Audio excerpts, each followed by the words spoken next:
जय हिंद दोस्तों, हम आपके सामने फिर से हाज़िर हैं। जैसा कि आपको पता है कि अपना नायब तहसीलदार का एग्ज़ाम भी आने वाला है, उसका भी सिलेबस है अपने पास बहुत सारा, बहुत पढ़ाई करनी, बहुत सारी चीज़ें हैं। साथ ही अपने पास और भी बहुत सारे मुद्दे हैं छोटे-छोटे जो आपने सुने होंगे, पढ़े होंगे, है ना? लेकिन आज का जो विषय है या जो आज जो हम बात कर रहे हैं, वो थोड़ा गंभीर है और विषयों से थोड़ा-सा हटकर है। हटकर इसलिए है क्योंकि इस जो ये समय हमारा गुज़रा, पिछला 1 हफ़्ता हड़ताल वाला या पिछला कुछ समय उसमें एक चीज़ बड़ी रोचक लगी और बड़ा सोचने पे मजबूर करने वाली थी कि इसके पहले की जो हड़तालें थीं, वो किस परिस्थिति में हुईं, उनका कारण क्या था, उसकी माँगें क्या थीं और उसके कुछ सालों बाद 3 साल, 4 साल बाद आज हमारी माँगें क्या हैं। तो इससे ये समझ में आया कि हर साल हमारी माँगें भी बदलती गईं, माँगों का स्तर भी बदलता गया, हमारे आंदोलन का, संघर्ष का स्तर भी बदलता गया, मगर हम नहीं बदले। हम क्यों नहीं बदले इसका कोई स्पष्ट कारण मेरे पास तो नहीं है।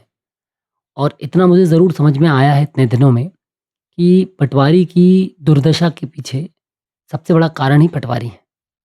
क्यों है? ये शायद मुझे बताने की ज़रूरत नहीं है और हो सकता है इस वीडियो के बाद, इस मैसेज के बाद काफ़ी सारे लोगों को मैं बिल्कुल टेढ़ी आँख भी ना सुहाऊँ, तो हो सकता है। मगर मैं बोलने से नहीं चूकना चाहता हूँ कि क्या सच में जैसे आने वाले दिनों में हमारा स्वतंत्रता दिवस आने वाला है, तो क्या सच में हम स्वतंत्र हो चुके हैं? क्या आज भी हम अपने देश को गर्व से अपनी देशी चीज़ों को और देशी संस्कृति को, देशी परंपराओं को क्या सम्मान कर पा रहे हैं, दे पा रहे हैं? तो इसका जवाब आप दे सकते हैं। मेरे पास इसका जवाब देने के लिए आपके लिए नहीं है, मैं अपना जवाब दे सकता हूँ केवल। उसी हालत में हम देखते हैं पटवारी जो जैसे कि बेरोज़गारी का जो एक चरम था, उस दौरान हम लोगों ने भी जब नौकरी के लिए आवेदन किए होंगे, तब बहुत सारे लोगों को नहीं पता था कि क्या होती है पटवारी? ये पटवारी की नौकरी क्यों करनी है? जैसे आईएएस, आईपीएस का तो इंसान को पता है, हमको आईएएस बनना, आईपीएस बनना है, डिप्टी कलेक्टर बनना है, डीएसपी बनना है, कुछ भी है, क्लास 1 ऑफिसर बनना है, असिस्टेंट हर पद के पीछे पता है उसको क्या बनना है, टीचर बनना है, उसको पता है क्यों बनना है। लेकिन पटवारी के पीछे किसी को नहीं पता था। पटवारी के पीछे मैंने जो सुना लोगों को सिर्फ़ इतना पता था पैसा कमाना है इसलिए पटवारी बनना है। मतलब बड़ा अजीब लगता है ये देखकर, ये सोचकर और ये सुनकर कि लोग एक ऐसी जॉब मतलब जब मार्केट में 100 जॉब हैं अवेलेबल, भले उसको 100 जॉब के लिए 2 लाख, 4 लाख लोग हैं, पर उन 4 लाख में से भी लगभग 3 लाख 80,000 लोगों का यही मत होता है कि ये जॉब सिर्फ़ और सिर्फ़ रुपए कमाने के लिए। रुपए in is not in the sense of salary, है ना? सैलरी नहीं, वेतन की बात नहीं कर रहा हूँ मैं। जो सुविधा शुल्क के नाम पे जो ठीक है, उसको जो भी आप अलग गिफ्ट के नाम पे या जो भी आप नाम देना चाहें उसके नाम पे, तो बड़ा विचारणीय है कि जब आप नोटिफ़िकेशन पढ़ते हैं तो उसमें सैलरी का स्ट्रक्चर साफ लिखा हुआ होता है। सैलरी के अतिरिक्त जो 1 रुपए भी है या 1 पैसा भी है, वो आपके लिए अवैध है और वो इल्लीगल है और वो गैर कानूनी है।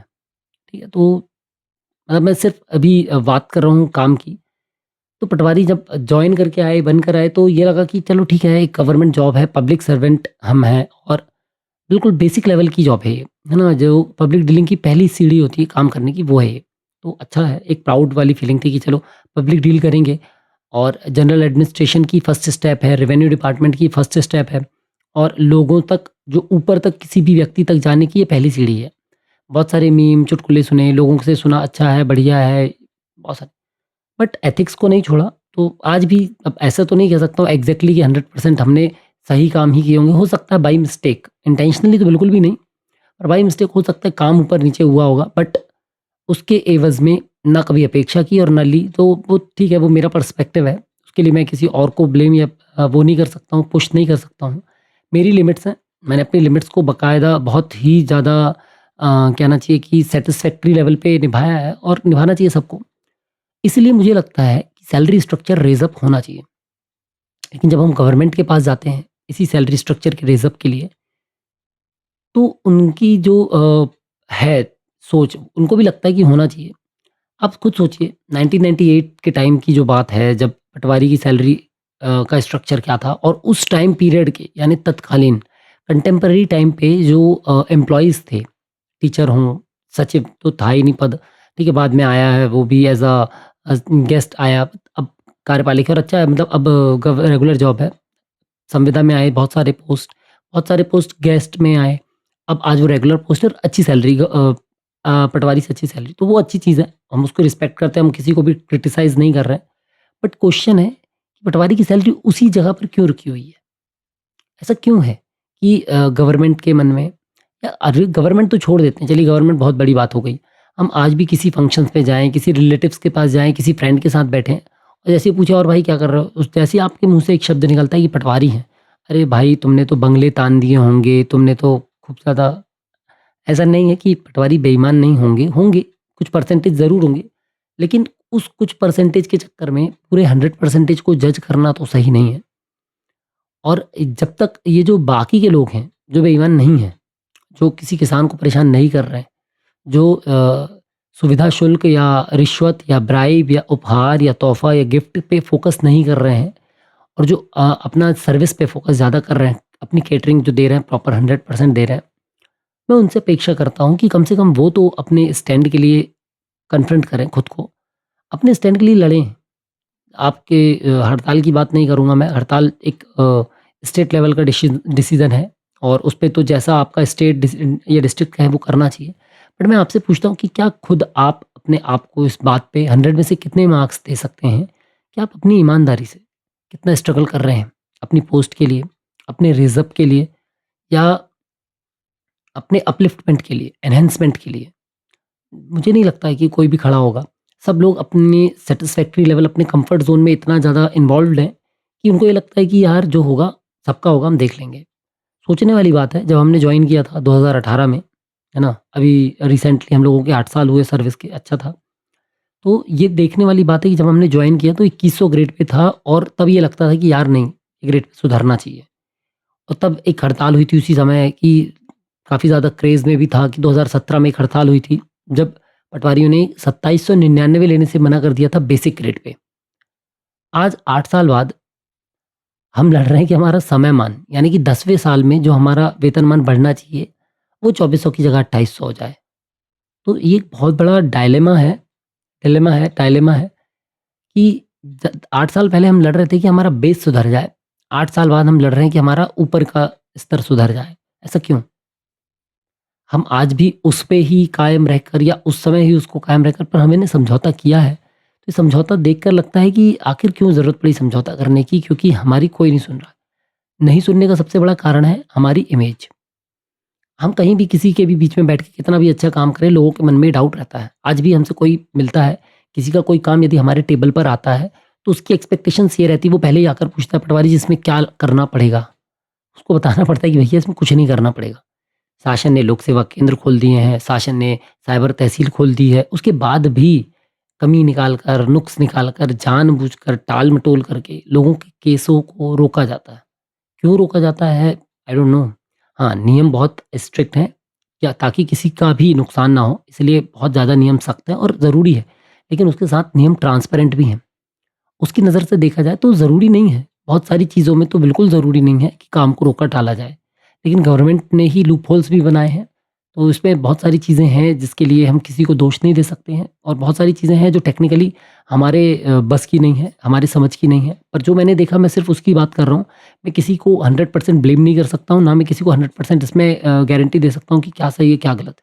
मगर जो मेरा व्यक्तिगत अनुभव है वो यही है कि क्या हमको सेल्फ एनालिसिस नहीं करना चाहिए कि गवर्नमेंट हमको लगभग 28 साल बाद भी उसी चश्मे से देख रही है, उसी आईने से देख रही है, तब क जब रिसोर्सेज़ नहीं थे, तब टेक्निकल चीज़ें इतनी नहीं थी, तब आप जो एक ग्रेजुएट को भी नहीं, उस समय जो आप 12th पास को देते थे, आज वही स्केल आप एक ग्रेजुएट प्लस टेक्निकल व्यक्ति को दे रहे हैं, जिसके कारण आज स्टेट को नेशनल लेवल पे सारे अवार्ड्स मिल रहे हैं, डिपार्टमेंट से रिलेटेड, डिजिटाइजेशन से रिलेटेड, अपलिफ्टमेंट से रिलेटेड, केंद्र सरकार की योजनाओं से रिलेटेड, है ना? उनके इम्प्लीमेंटेशन से रिलेटेड, तो वो किसके कारण मिल रहे हैं?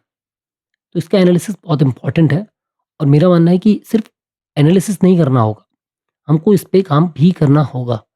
क्या काम करना होगा? सबसे पहला तो मैं अपने किसान भाइयों से भी आग्रह करूँगा, थोड़ा-सा परेशान होइए। आप अपना आवेदन लोक सेवा केंद्र में दीजिए, पटवारी को मत दीजिए।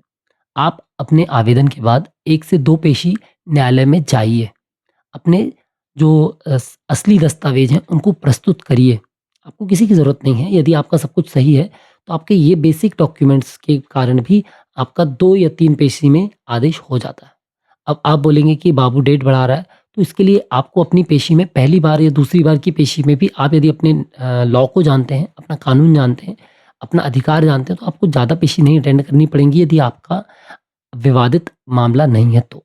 विवादित में आपको अपना पक्ष रखना पड़ेगा, जो अनावेदक है उसका पक्ष रखना पड़ेगा। तो यहाँ पर आप ये सोच लें कि आपने एक आवेदन नहीं बनाया, आपने केवल रजिस्ट्री उठाई, आपने केवल डेथ सर्टिफिकेट उठाया और आपने पटवारी के हाथ में दे दिया, तो वो कर देगा। तो इस पे फिर आप अननेसेसरी कहीं न कहीं प्रेज़ेंट कर रहे हैं अपने आप को। नहीं, आप अपने आप को प्रेज़ेंट करें जुरिस्डिक्शन न्यायालय के सामने, है ना?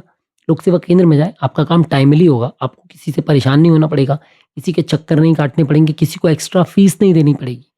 और यदि नहीं होता है, किसी कारण से आपका न्यायालय में कोई दिक्कत आती है, तो आप अपने न्यायालय में अपने सक्षम अधिकारी से पूछिए, क्या दिक्कत है?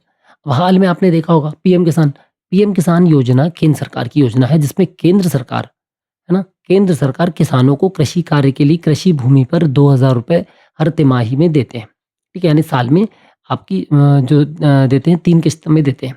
ठीक है? 4-4 उस पे देते हैं, 3 किश्त में ₹6000 देते हैं।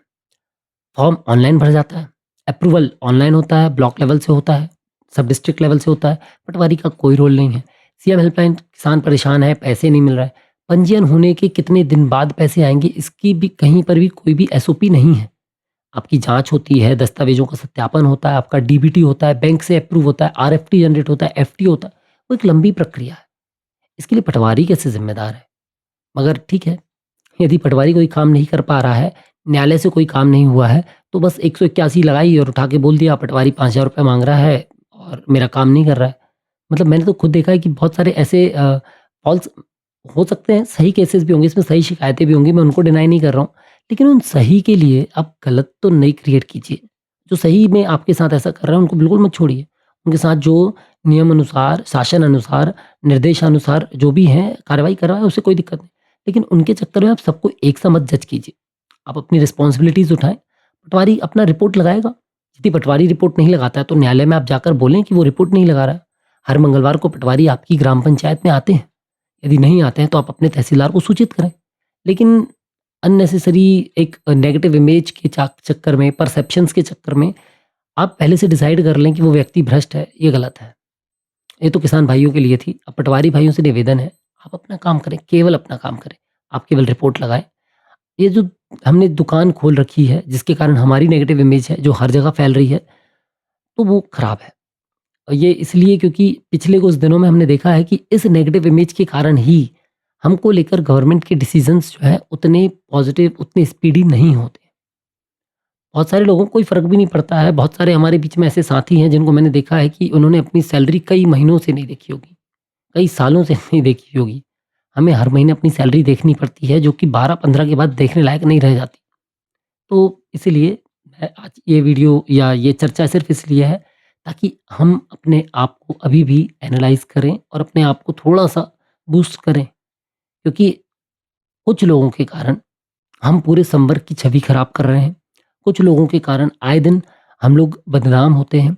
कुछ लोगों के कारण आए दिन सरकार हमें जज करती है और उन्हीं कुछ लोगों के कारण हमारे निर्णय नहीं हो पा रहे हैं। तो जो उन कुछ लोगों में नहीं है, मेरा उनसे निवेदन है, थोड़ा-सा आगे आएँ। सिर्फ़ आप अपना काम करें, अपनी रिपोर्ट्स लगाएँ, थोड़ा गवर्नमेंट को मजबूर करें सोचने के लिए कि यदि पटवारी सिर्फ़ अपनी सैलरी पर काम कर रहा है और यदि पटवारी सिर्फ़ वही काम कर रहा है जिसकी उसको सैलरी मिल रही हो, तो क्या-क्या हो सकता है, कितनी चीज़ें अफ़ेक्ट हो सकती हैं। अदरवाइज़ सरकार जैसे अभी टाल रही है, मुझे नहीं लगता कितने दिन और टालेगी, क्योंकि पिछले 8 सालों में तो हमने देखा है सरकार ने कितनी बार टाला है। पर उम्मीद भी है इस बार कि जो आने वाले आपके बचे हुए 80-85 दिन हैं, जो सरकार ने 3 महीने का समय दिया है, उन 3 महीनों के बाद पॉज़िटिव रिपोर्ट आए, सरकार बोले कि पटवारी की स्थिति सही नहीं है और पटवारियों को सरकार ने माना भी है कि सही बात है, इनकी वेतन का उन्नयन भी 1998 में होना चाहिए था। जब इनके समकक्ष बाकी लोगों का हुआ है, तो होना चाहिए था। जब इनके समकक्ष बाकी लोगों का काम बढ़ा है, ठीक है? इनका काम तो और ज़्यादा 400 गुना बढ़ गया है, ठीक है? आज भी हमारे साथ में 55 साल के, 50 साल के ऐसे बुजुर्ग हैं जो फ़ोन बड़े मुश्किल से चला पा रहे हैं। उनको कंप्यूटर का काम करवाया जा रहा है और वो बाकायदा काम कर रहे हैं। तो अच्छी चीज़ें हैं और पर हम चाहेंगे गवर्नमेंट से कि गवर्नमेंट जैसा हमको ट्रीट कर रही है, जैसा हमसे काम करवा रही है, उस हिसाब से हमें सैलरी स्ट्रक्चर ज़रूर प्रोवाइड करे। जो गवर्नमेंट भूल गई थी उन्नयन करना, वो ज़रूर प्रोवाइड करे और पदोन्नति नहीं दे सकती है तो क्रमोन्नति कम से कम पद की ही दे, तो इससे एक सम्मानजनक वेतन, सम्मानजनक सेवा हम दे पाएँगे। क्योंकि वेतन लेते समय ये ज़रूर याद आता है कि हमने काम तो इतना किया लेकिन वेतन इतनी मिली, ठीक है? तो थोड़ा-सा इसका स्ट्रक्चर का इश्यू है, जो हम चाहेंगे और हमारे साथी भी चाहेंगे कि इसको आपस में एनालाइज़ करके इस पे सोचना ज़रूर है कि क्यों आखिर हमारी सैलरी नहीं बढ़ पा रही है या गवर्नमेंट हमको इतना सीरियस क्यों नहीं ले रही है? तो हमको खुद को सीरियस लेना बहुत ज़रूरी है। यदि हम खुद को सीरियस ले पाएँगे, तो गवर्नमेंट हमको ज़रूर सीरियस लेगी, ठीक है? और रही बात सिलेबस की, एंटी एग्ज़ाम की, वो हम अपने अगली वीडियो में आपको ज़रूर बताएँगे। मिलते हैं तब तक। जय हिंद।